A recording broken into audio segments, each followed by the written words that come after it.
Shalom. First, I want to give all praises to Yahweh, Ba'Shem, Yahweh Shai.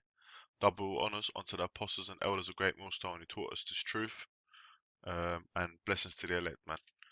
I wanted to get into a topic on symbolism used within the scriptures, and you know how when you read things, you can't always read things literal, because some things in the scriptures are literal, and some things are parabolic or symbolic. So you got to have the Spirit of the Lord, Yahweh Shai Shai, dealing with you to be able to understand that, man. Now, we've got this quick scripture. This is Revelation 1:3. Blessed is he that readeth, and they that hear the words of this prophecy, and keep those things which are written therein, for the time is at hand. And we're in the time right now of martial law, World War III, and this destruction of this so-called white man's kingdom, man. Esau's destruction. So we're in the time of the end. So part of our ministry is to keep those things that are written, man. These prophecies, believe in them, and teach them to edify the elect, man, to seal the elect. Okay. Now when you go into this word for readeth here, which I'm gonna go into, this is I'm gonna let the cracker, do the pronunciation in the Greek. Strong's G 314, anagnosko, Anagnosko. Okay, right? And if you look up the first biblical usage, it says to distinguish between, to recognize, to know accurately, to acknowledge. And then it goes on to say to read. So that actually means to understand something. To not just to it's not just saying blessed is he that reads. Anyone can pick up a book and read. I don't mean he's blessed. What he's saying is that if you're it's saying that I got to move that. Salakia. It's saying that blessed is he that understands and hears the words of the prophecies that are written in the scriptures, man. Okay, move this up a little bit. All right. So I'm going to give you, brothers, an example of symbolism used within in the scriptures, man. Okay. This is now this is Revelation, the 9th chapter, which really it talks about the world wars, but specifically the majority of it is talking about World War One, also known as the Great War. Okay. But it's not gonna be as great as the war, the last war, man, before there's war no more. Okay, which is speaking about, which is basically World War III. Okay, because it says in Daniel's 12 there's gonna be no time like ever before it, man. Okay.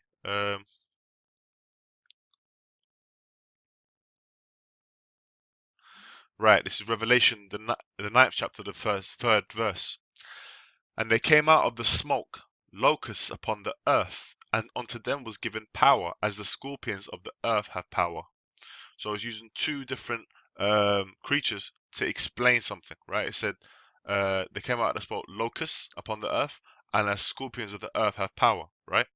So when John Esau calls him John the Revelator, when John saw on the Isle of Patmos, when he saw this vision, he's seen visions of World War One. Okay.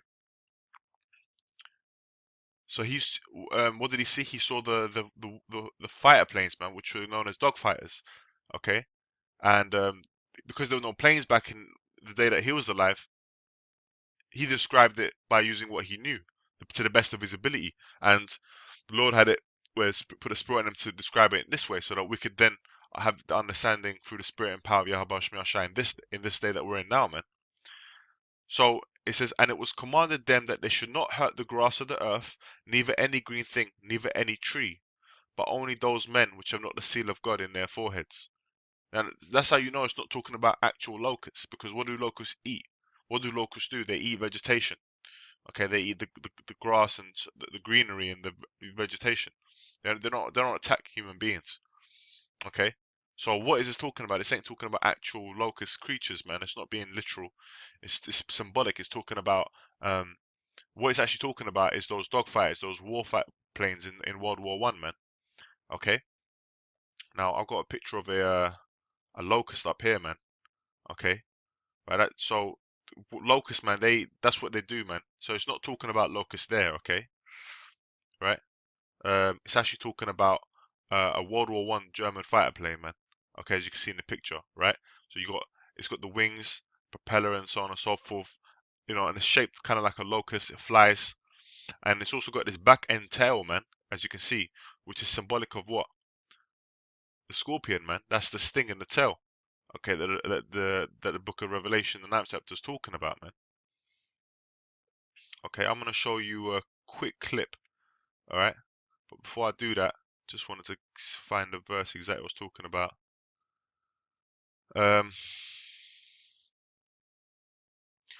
And the shapes of the locusts were like unto horses prepared unto battle. Right? And on their heads were, as it were, crowns like gold, and their faces were as the faces of men. Now, when John was seeing these visions, he was seeing the men that were in the cockpit of the actual and driving the actual warplane, man, the actual vehicle. Okay, and they did have their helmets had gold plating on it, man. Okay, the German fighters and all that. Okay, men of different ranks had different kind of helmets, man. They had the spike, which I'm going to show you an example in a bit, once I read the scripture. And they had hair as the hair of women, and their teeth were as the teeth of lions. Okay, now if you look at this picture, for example, this is a German fighter, man, right? And as you can see, he's got the hair of a woman on his helmet, man. Okay, so the only way you're gonna know that is because we've been taught through the spirit of Yahweh Shemashah, we've been taught this breakdown by our apostles and elders, man. You know, oh, you have to have the spirit of the Lord dealing with you to be able to go into the history, find these images and find this information, and then correlate it and filter it through the scriptures, man. And ain't no other group doing that other than GreatMillStone, man. Okay, and if they're doing it, they got it from the apostles, man. That's why we give double honors to the apostles and elders of GreatMillStone, man.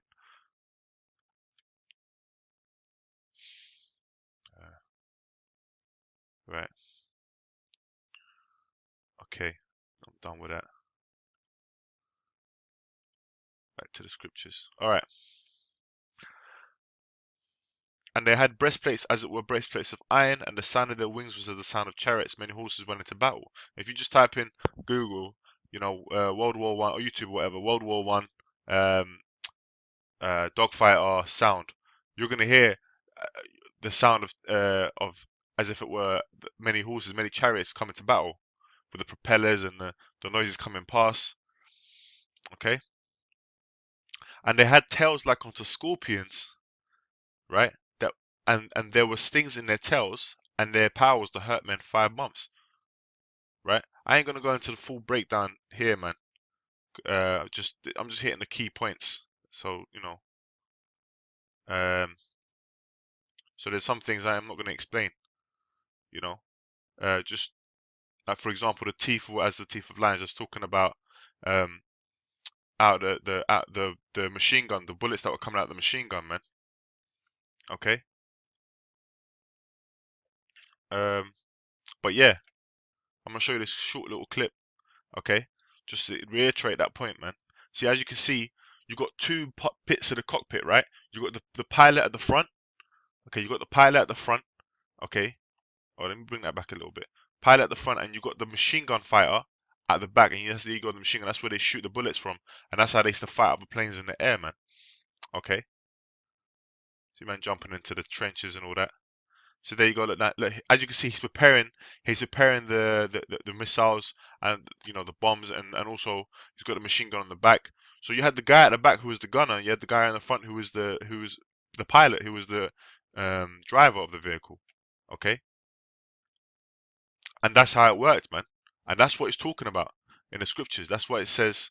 It's talking about the locusts in terms of describing the vehicle itself, describing the men that were in the vehicles, what they were wearing. Okay, and they said that it's got a tail like scorpions, man. Okay, um,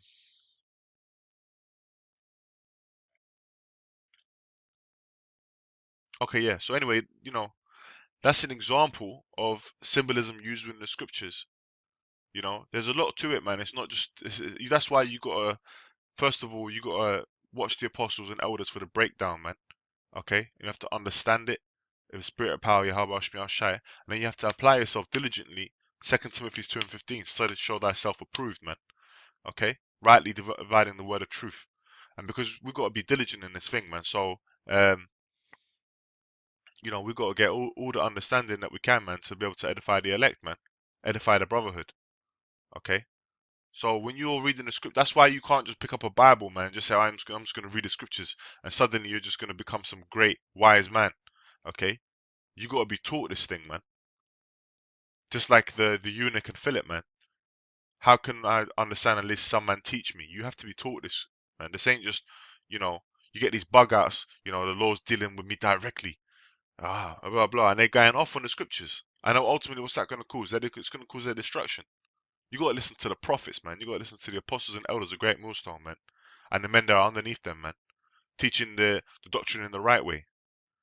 So this thing is not just about putting on an audio Bible on a train and just sitting there like a zombie listening to the verses. You're not understanding nothing. You got to understand. You got to study, man. Anyway, you know, I hope that's been edifying. You know, with that, I just want to say, you know, Shalom. How do I stop this, man?